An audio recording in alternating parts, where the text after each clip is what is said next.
يلا تزربتي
يتسلم هنا الورقة ثم يذهب ليتسلم القفة، والعملية ستستمر هكذا ل37 مستفيد إن شاء الله.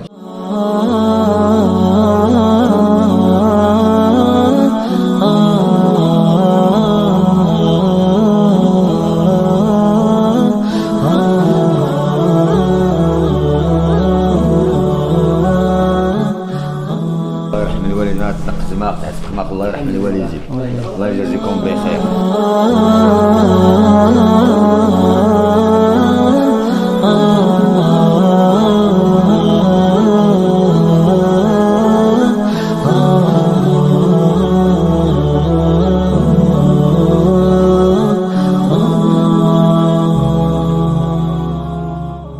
يجزيكم بخير. الله يبارك لكم ان شاء الله. شكرا عليكم. الله يزيد.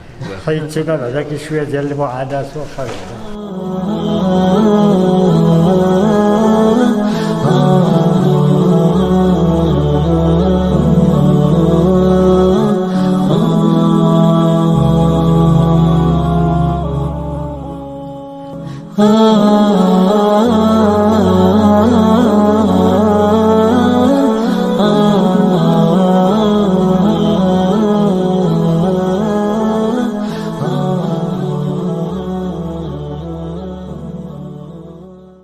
أحييكم بتحية الإسلام، وتحية الإسلام السلام عليكم ورحمة الله تعالى وبركاته.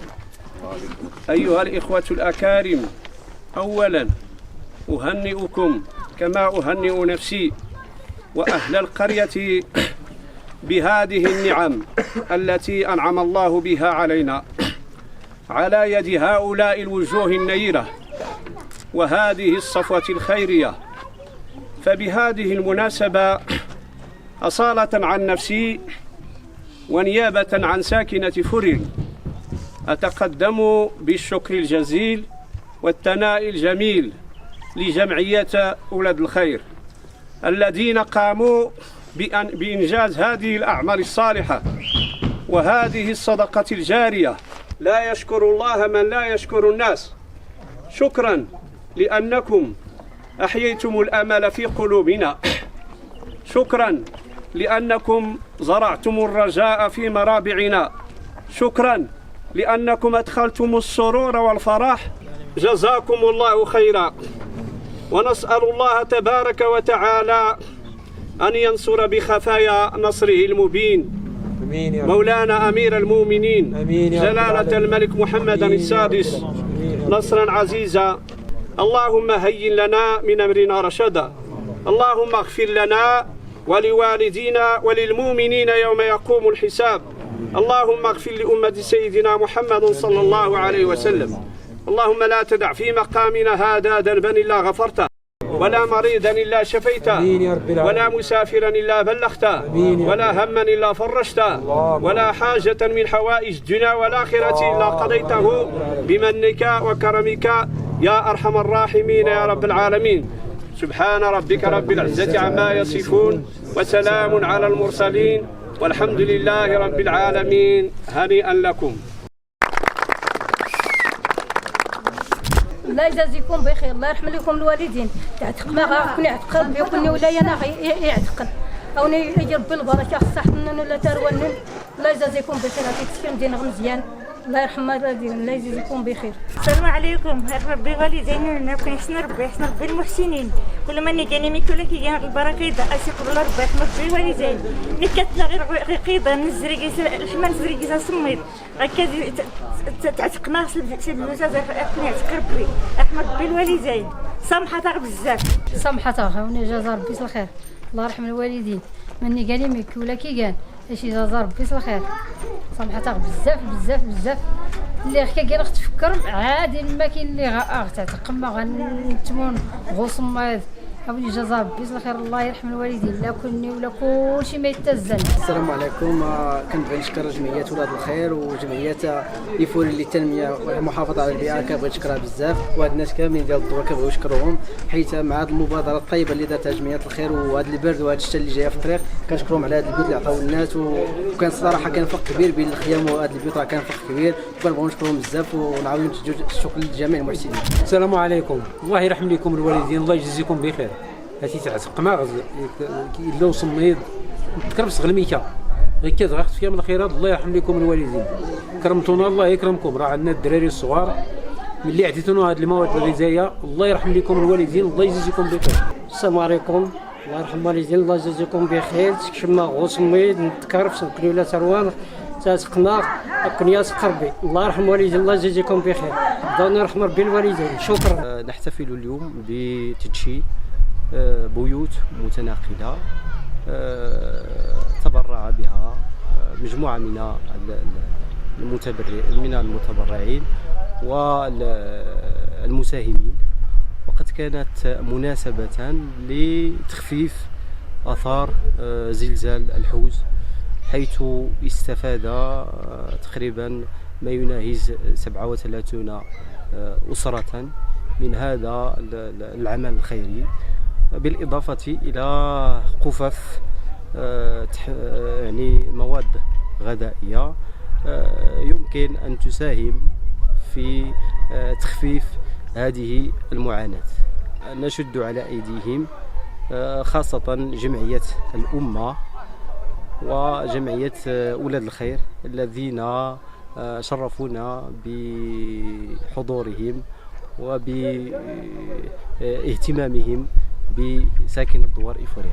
اليوم كنتواجدوا في دوار إيفورين جماعة وقيادة ثلاث يعقوب، وجينا حطينا لهم شي 37 منزل متنقل بالجامع والتواليتات والقفاف والأرضية. كما كتشاهدوا دابا راه حنا باقيين في الدوار، يلاه سالينا. اليوم كنتواجدوا بالدوار إيفورين جماعة ثلاث يعقوب. الدوار اللي استفد اليوم من 37 منزل متنقل زائد القفاف غذائية ومانطاس، والحمد لله فرحوا بنا الساكنه ديال الدوار، وتقريبا راه سالينا. اليوم جيت سعداء بهذه المبادره اللي زوينه بزاف، كما ذكروا الاخوان اللي سبقوني انه تم توزيع مهم القفاف والبيوت. صراحه هذه سعاده صراحه جد رائعه، انه يتم ادخال الفرحه على قلوب الناس كانوا عايشين واحد الفتره ديال الضيم، وعايشين واحد الفتره ديال اللي هي صعيبه في البرد وظروف مناخيه مختلفه، البرد سميتو الشتاء، الحراره في الصيف الى اخره في الخيام. وتنشكروا جميع المحسنين اللي ساهموا في هذا الخير هذا، وكنشكروا المتطوعين ديالنا اللي خدموا بالجهد ديالهم كامل. الحمد لله الرحله ديالنا ديال المنازل المتنقله مازال مستمره. اليوم جينا لدوار جديد اللي قدرنا اننا نفرحوا الساكنه ديالهم ب 37 منزل متنقل. كانت الفرحه ديالهم اللي كبيره والاستقبال ديالهم اللي فرحنا كذلك حتى حنا. نتمنوا انه هذه المبادره ديال المنازل المتنقله ما توقفش في هذا الدوار، وتكون دواور اخرى جديده ان شاء الله اللي ندخلوا عليهم السعاده، وخصوصا انه حنا كاينين دابا في واحد الجو اللي هو بارد، هما مازال مساكن في الخيام. الحمد لله بنعمته تتم الصالحات، كما كتلاحظوا معنا اليوم، كما عشتوا معنا هذه اللحظات يعني التي تقشعر لها الابدان، لحظات ربما لن تجد كلمات تصف هذا الشعور. الحمد لله جمعية أولاد الخير الأعمال الاجتماعية تتمكن اليوم من افتتاح القرية رقم 18 المجهزة بالمنازل المتنقلة، وهذا يدخل ضمن السعي الحثيث لجمعية أولاد الخير الأعمال الاجتماعية للتخفيف من آلام ومعاناة ساكنة الحوز المتضررة من زلزال 8 شتنبر 2023. يعني كما كتلاحظوا حجم المعاناة كان كبير. المنطقة يعني في هذا الوقت ديال العام كتعرف يعني برودة شديدة جدا، ربما حنا مكبطين راه كيبان البلان. الحمد لله بنعمة تتم الصالحات كما قلت. كنبغيو نشكروا الصلاة على نفسي والنيابة عن باقي الإخوان في المكتب المسير لجمعية أولاد الخير، المنخرطين اللي يعني اللي يسمحوا من وقتهم اللي تكبدوا عناء السفر يعني 3 سوايع على مراكش باش انهم يحضروا لهذا الافتتاح ويحضروا لهذه الاجواء. كنبغيو نشكروا منظمه الامه حتى هي اللي دارت الثقه ديالتها فينا في الجمعيه ديالتنا واستمروا معنا في هذا المشروع وفي المشاريع الجايه ان شاء الله باذن الله. كنبغيو نشكروا الاخوان والاخوات في لجنه الاعلام والتواصل اللي داروا تغطيه مناسبه لهذا الحدث. تم توزيع 37 منزل على 37 اسره. الاسر التي استفادت كذلك من قفف غذائيه متكامله من قيمه 1000 درهم، ثم توزيع الأغطية بعدد غطاءين لكل أسرة، ثم تفريش المسجد وتجهيزه بالمعدات الأساسية والضرورية، وكذلك يعني مراحيض ومرافق صحية. اليوم حطينا الرحال بدوار إيفوريرن في منطقة 3 يعقوب، واللي للأسف باقيين تيعانيو من بعد أكثر من 14 شهر مورا زلزال الحوس. باقي الناس ساكنين في الخيام كيعانيو لا جات الرياح لا جات الشتاء لا جات الثلج، وهذه المنطقة معروفة بالثلوج كثيفة. فالحمد لله اليوم قدرنا أننا نوزع عليهم 37 بيت متنقل، وقدرنا نوزع عليهم قفف غذائية اللي غتكفيهم لواحد المدة طويلة بزاف، ووزعنا عليهم كذلك أغطية. فشكرا لكاع المحسنين اللي كانوا شركاء لنا في هذا الخير هذا، وإن شاء الله باقي أعمال خيرية أخرى وباقي دواوير أخرى إن شاء الله اللي خدامين عليها.